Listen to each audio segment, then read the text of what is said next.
Before you even get into the zone 2 and zone 5 protocol, you want to first establish your max heart rate.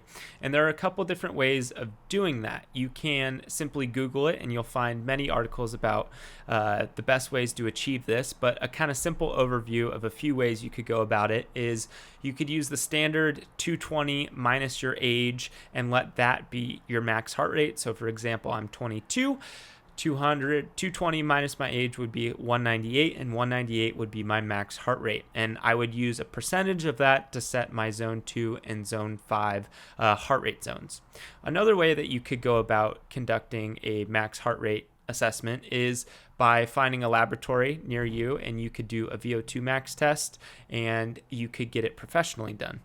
I use an application called Zwift. So I actually did a FTP test, a functional threshold power test, and I was able to get a max heart rate from that, which ended up being 200 beats per minute on the dot was my max heart rate for that. So I use 200 beats per minute to set my zones, but then what you do is you take your max heart rate, you then take 55 to 65% of that max heart rate, and that'll be roughly plus or minus about 5% your heart rate zone for zone 2.